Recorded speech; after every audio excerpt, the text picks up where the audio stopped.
नमस्कार दोस्तों, स्वागत है आपका स्टडी फॉर सिविल सर्विसेज में। वीडियो को पूरा देखिए। कोई भी आपका फीडबैक है, कोई सजेशन है, तुरंत वीडियो में कमेंट करके जरूर बताइए। अच्छा लगे तो वीडियो लाइक जरूर कर लीजिए और ऐसे वीडियो लगातार फ्री में पाने के लिए चैनल को तुरंत सब्सक्राइब कर लीजिए और बेल आइकन को जरूर टैप कर लीजिए ताकि आगे भी सारे वीडियो आपको मिलते रहे। यूट्यूब में फॉलो करते हैं तो प्लीज ये वाला फ्री टेलीग्राम चैनल जरूर ज्वाइन कर लीजिएगा। सारे नोटिफिकेशन, सारे अपडेट यहीं पे आते हैं, ध्यान रखिएगा। स्टडी फॉर सिविल सर्विसेज का कोई भी पेड ग्रुप अगर आपको ज्वाइन करना है तो सिर्फ 8564009690608975238055 यही नंबर है हमारे, सिर्फ जहां पे कॉल या व्हाट्सएप कर सकते हैं। इंस्टाग्राम पे हमारा पेज जरूर फॉलो कर लीजिएगा, studyforcivil.services है। ट्विटर पे हमको जरूर फॉलो कर लीजिएगा, @studyforcivils है। सारे क्वेश्चन अटेम्प्ट करिए और स्कोर अपना तुरंत कमेंट करके बताइए। नमस्कार दोस्तों, आप सभी का स्वागत है स्टडी फॉर एग्जाम्स में। दोस्तों, यह जियोग्राफी सीरीज का तीसरा वीडियो है। यह आपके आगामी exam UPPC prelims, RO BO सहित जितने भी आगामी एग्जाम होने वाले उन सभी के लिए काफ़ी बेनिफिशियल साबित होने वाला है। तो आइए हम लोग शुरू करते हैं वीडियो। देखते हैं पहला प्रश्न। शनि के संबंध में यहाँ पर दो स्टेटमेंट दिया गया है। आपको जो है सही स्टेटमेंट की पहचान करनी है। टाइटन शनि का सबसे बड़ा प्राकृतिक उपग्रह है और इसका आकार बुध के बराबर है। इसके सबसे अधिक उपग्रह हैं, जो टोटल 8 ग्रह हैं, उनमें जो है सबसे अधिक उपग्रह शनि के हैं। यह स्टेटमेंट पूछा जा रहा है। पहला जो स्टेटमेंट आपके सही है कि टाइटन जो है ये शनि का सबसे बड़ा उपग्रह है और इसका जो आकार है ये बुध ग्रह के बराबर है। पहला जो स्टेटमेंट है भी सही है। दूसरा स्टेटमेंट भी सही है कि शनि के पास जो है सबसे अधिक उपग्रह है और टोटल जो उपग्रहों की संख्या वर्तमान में है यह 145 उपग्रह हो गए हैं शनि के पास, और इसमें सबसे बड़ा जो उपग्रह है वो आपका टाइटन है। दूसरा जो स्थान आता है सौरमंडल में जो ग्रहों के जो उपग्रह हैं उनमें आपका बृहस्पति का नाम दूसरे स्थान पर आता है। बृहस्पति के टोटल जो है वर्तमान में उपग्रहों की संख्या पूछी जाए तो वो 95 है, यह दूसरे स्थान पर आता है। और शनि जो है यह सौरमंडल का दूसरा सबसे बड़ा ग्रह है और सबसे बड़ा जो ग्रह आपका वो बृहस्पति है। तो दोनों ही स्टेटमेंट इसके सही हैं। आते हैं अगला प्रश्न लोग।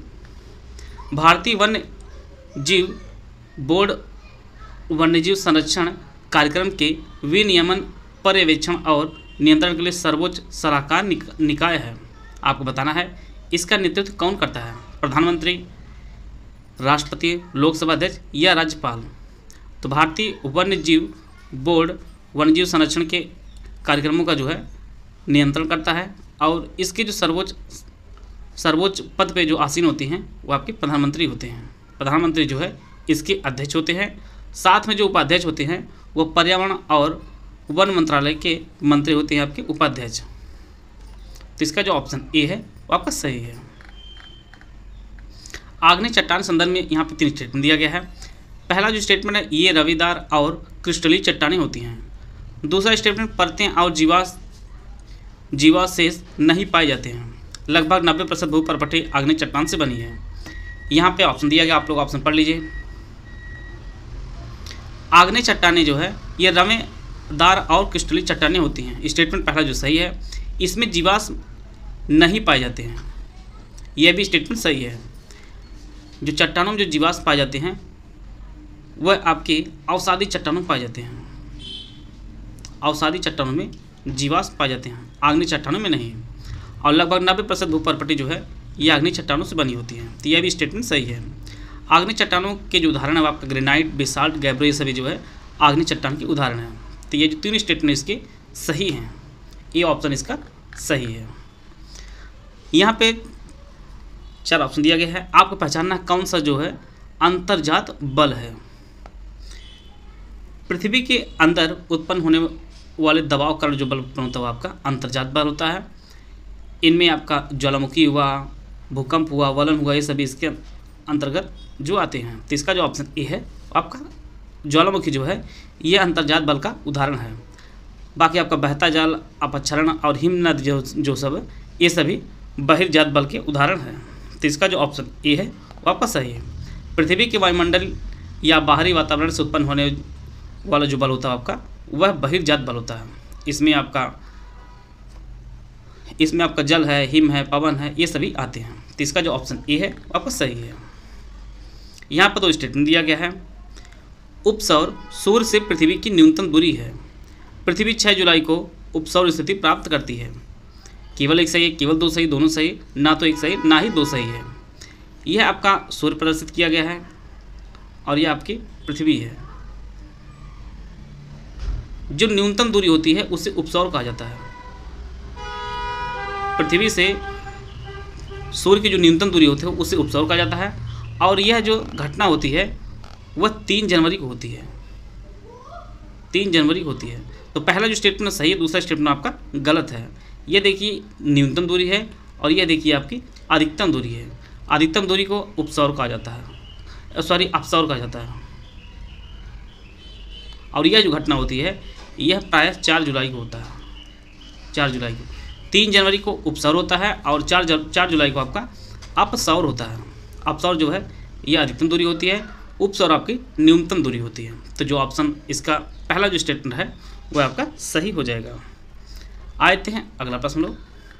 पृथ्वी से सूर्य की दूरी लगभग एक औसत दूरी जो आपकी 15 करोड़ किलोमीटर है। यह भी कई बार परीक्षा में पूछा गया है। यहाँ पर आपको पहचानना है कौन जो है सही ढंग से मेल नहीं खाता है।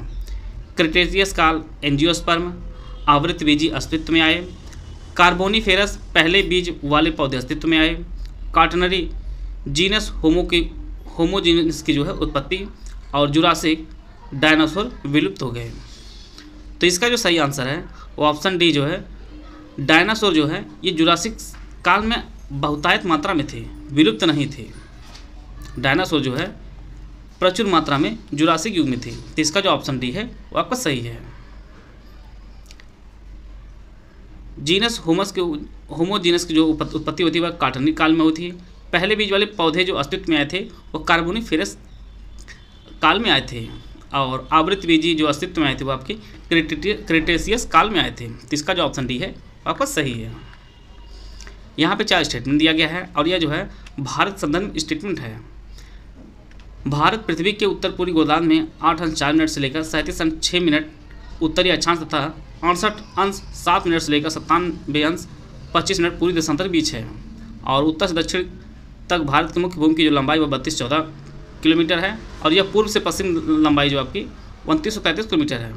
भारत का भौगोलिक क्षेत्र दुनिया के कुल भौगोलिक क्षेत्र का 2.4% है, और भारत भौगोलिक क्षेत्र के मामले में दुनिया में 6वें स्थान पर है। इसके लिए 4 विकल्प दिया गया, आप लोग विकल्प पढ़ लीजिए। पहला जो स्टेटमेंट ये आपका सही है। दूसरा स्टेटमेंट भी आपका सही है। भारत का जो उत्तर दक्षिण का जो मुख्य भूमि की लंबाई वो आपकी 3214 है, और पूर्व से पश्चिम लंबाई आपकी 2933 है। तीसरा स्टेटमेंट यह भी सही है कि भारत का जो भौगोलिक क्षेत्र है ये दुनिया के कुल भौगोलिक क्षेत्र का 2.4% है। चौथा जो ऑप्शन है वह गलत है, क्योंकि भारत भौगोलिक क्षेत्र मामले दुनिया के 6वें स्थान पर नहीं बल्कि भारत 7वें स्थान पर है। और भारत से जो बड़े देश हैं उनमें आपका रूस है, कनाडा है, अमेरिका है, चीन है, ब्राज़ील, ऑस्ट्रेलिया, ये सभी जो है भारत से क्षेत्रफल देश से बड़े देश हैं। भारत जो है 7वें स्थान पर आता है विश्व में।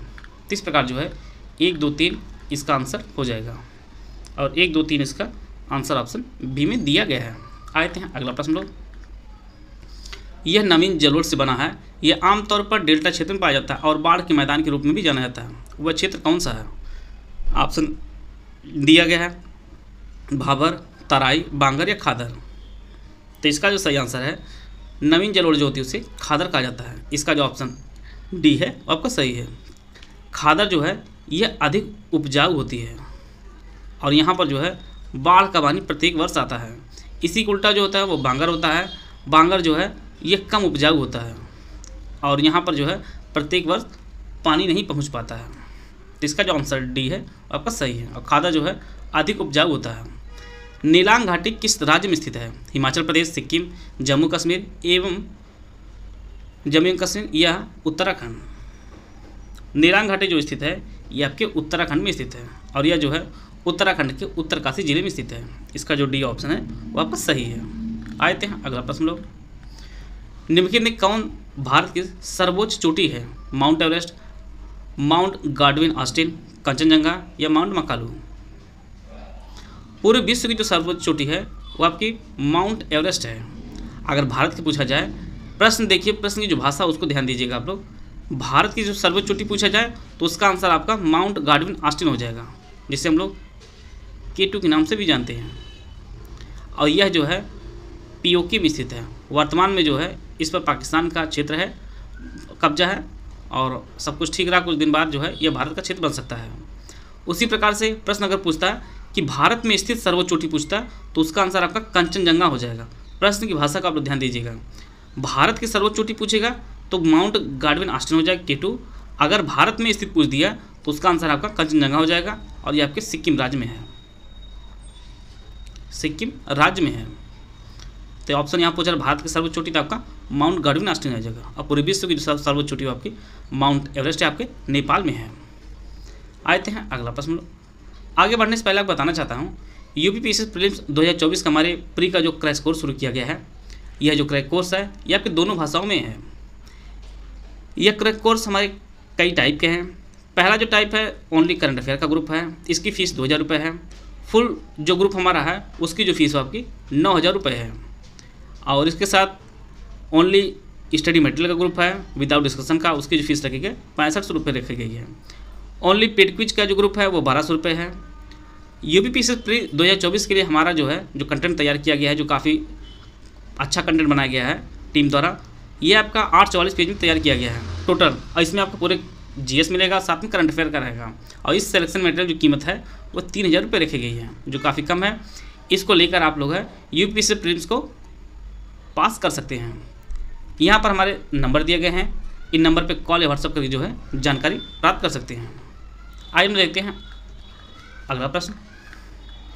ट्रांस हिमालय क्षेत्र के बारे में 2 स्टेटमेंट दिया गया है। वृहद हिमालय क्षेत्र के उत्तर में स्थित हिमालय पर्वत को ट्रांस हिमालय कहा जाता है।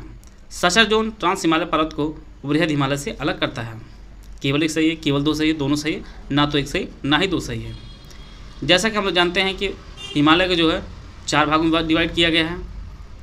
सबसे उत्तर वाला जो भाग वो आपका ट्रांस हिमालय है और यह जो है बृहद हिमालय के उत्तर है। तो इसका जो पहला स्टेटमेंट आपका वो आपका सही हो जाएगा। बृहद सबसे उत्तर में आपका बृहद है, सबसे उत्तर में आपका ट्रांस हिमालय है, फिर बृहद है, फिर मध्य अंत में जो आपका शिवालिक है।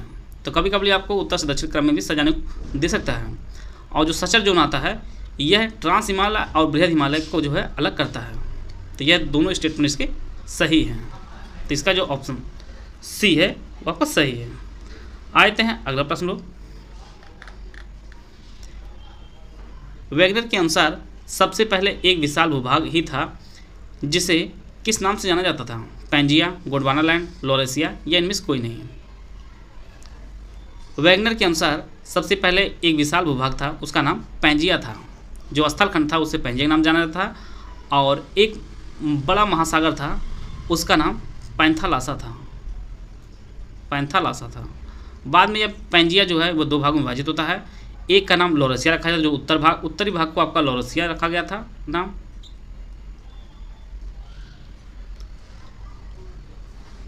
लॉरेशिया उत्तरी भाग को, और दक्षिणी भाग का जो नाम रखा गया था वो गोंडवाना रखा गया था।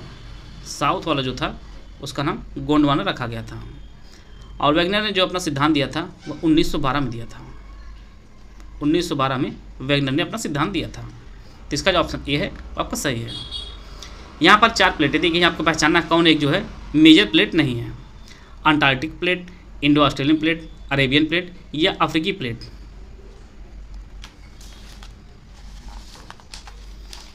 पृथ्वी पर टोटल जो है 7 बड़ी प्लेटें मेजर प्लेटें हैं और 14 आपकी छोटी प्लेटें हैं। अगर आप लोग 7 छोटी प्लेटों को याद कर लेंगे तो 14 प्लेटों को याद करने की ज़रूरत है ही नहीं।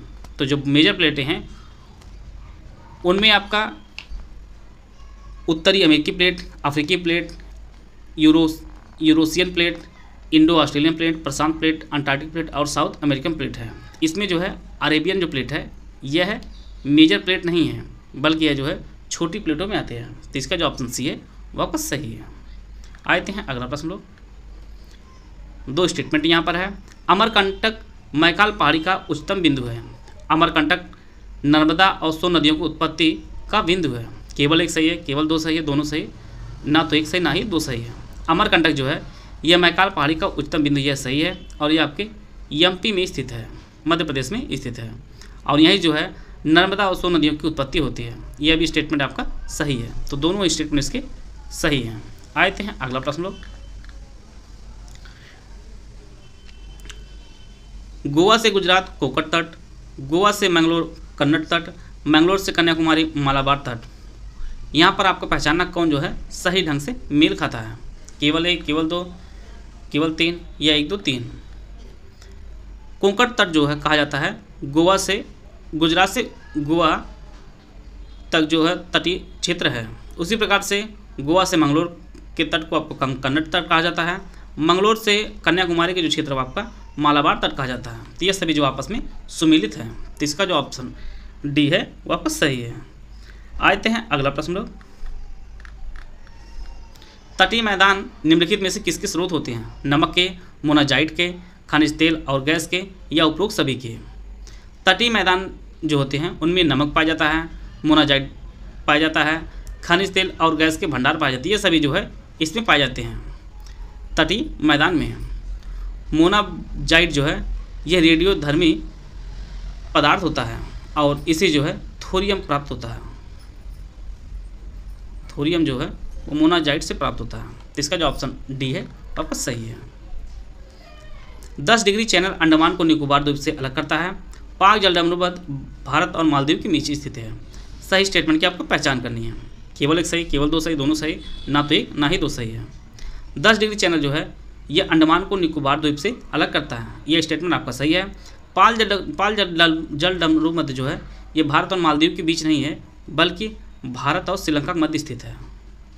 भारत और श्रीलंका के मध्य स्थित है पाक जलडमरूवत है। तो इस प्रकार जो है केवल 1 इसका सही आंसर होगा। आते हैं अगला प्रश्न लो। हिमालय नदियों के बारे में 2 स्टेटमेंट है। यह 12 सदा नीरा नदियां हैं। हिमालयी नदियां पूर्ववर्ती नदियों का उदाहरण है। केवल 1 सही, केवल 2 सही, दोनों सही, ना तो 1 सही ना ही 2 सही है। हिमालयी जो नदियां होती हैं वो पूरे साल जल से भरी होती हैं, अर्थात जो है सदा नीरा नदियां हैं। तो यह जो स्टेटमेंट ये आपके सही हैं। इनमें जो है वर्ष भर पानी भरा रहता है। दूसरा जो स्टेटमेंट यह सही है, हिमालयी नदियाँ पूर्ववर्ती नदियों का उदाहरण है। पूर्ववर्ती नदियाँ बिना अपना मार्ग बदले जो है बहती रहती हैं। जो नदियाँ हिमालय के उथल पुथल से पूर्व जो अस्तित्व में रही हैं वे सभी पूर्ववर्ती नदियाँ होती हैं। और इन नदियों में आपका सिंधु है, सतलज है, ब्रह्मपुत्र, ये सभी जो नदियाँ हैं ये पूर्ववर्ती नदियों के उदाहरण हैं। तो इसके दोनों स्टेटमेंट आपके सही हैं। आते हैं अगला प्रश्न लोग। बांग्लादेश में गंगा नदी को किस नाम से जाना जाता है? काली नदी, शारदा, पद्मा या सप्तकोशी? गंगा नदी का उद्गम उत्तराखंड में होता है और यह जो नदी है उत्तराखंड, उत्तर प्रदेश, बिहार, झारखंड, पश्चिम बंगाल होते हुए जो है पश्चिम बंगाल होते हुए यह बांग्लादेश में जाती है। और बांग्लादेश में इस नदी को पद्मा के नाम से जाना जाता है। तो इसका जो ऑप्शन सी है आपका सही है। और इसकी जो कुल लंबाई है वो लगभग 2500 किलोमीटर जो है कुल लंबाई है गंगा नदी की। तो इसका जो ऑप्शन सी है वो आपका सही है। यहाँ पर बाघ आरक्षित क्षेत्र है और एक राज्य और दूसरी तरफ जो है राज्य दिया गया है। आपको जो है सही मिलान करना है। इसके लिए 4 विकल्प दिया गया, आप लोग विकल्प पढ़ लीजिए। सरिस्का जो है ये आपके राजस्थान में स्थित है। बक्सर जो है आपके पश्चिम बंगाल में स्थित है। इंद्रावती आपके छत्तीसगढ़ में स्थित है और नामेरी आपके असम में स्थित है। इस प्रकार जो है इसका जो सही आंसर हो जाएगा 4, 3, 2, 1 हो जाएगा। यहाँ पे हल्का सा करेक्शन कर लीजिए, 4, 3, 2, 1 इसका सही आंसर हो जाएगा। सरिस्का ये आपके राजस्थान में है। बुक्सा जो है ये आपके पश्चिम बंगाल में, इंद्रावती छत्तीसगढ़ में और नामेरी आपके असम में स्थित है। तो इसका जो ऑप्शन ए है वो आपका सही है। 4, 3, 2, 1 इसका सही आंसर हो जाएगा। यहाँ पर 6 फसलें हैं: कपास, मूंगफली, चावल, गेहूँ, तरबूज, जौ। इनमें आपको पहचानना कौन जो है खरीफ की फसल है। ऑप्शन आप लोग पढ़ लीजिए। खरीफ की फसलों में चावल, ज्वार, बाजरा, रागी, मक्का, जूट, मूंगफली, कपास, तंबाकू ये सभी आते हैं। तो इसके जो है कपास है, मूंगफली है, चावल ये सभी जो आपके खरीफ में आते हैं। तो इसका जो सही आंसर हो जाएगा वो ऑप्शन ए इसका सही आंसर हो जाएगा। बाकी गेहूँ ये सभी आपके गेहूँ जो आपके रबी की फसल है। गेहूँ और जो आपके रबी की फसल है, तरबूज आपके जायद की फसल होती है। तो इसका जो ऑप्शन ए है वो आपका सही है। आशा है आप सभी को बहुत कुछ जानने को मिला होगा। अगर आपका कोई कमेंट हो तो आप लोग कमेंट में जरूर पूछिएगा, आपका कोई विचार हो तो कमेंट बॉक्स में जरूर पूछिएगा। मिलते हैं नेक्स्ट वीडियो में, तब तक जय हिंद, जय भारत।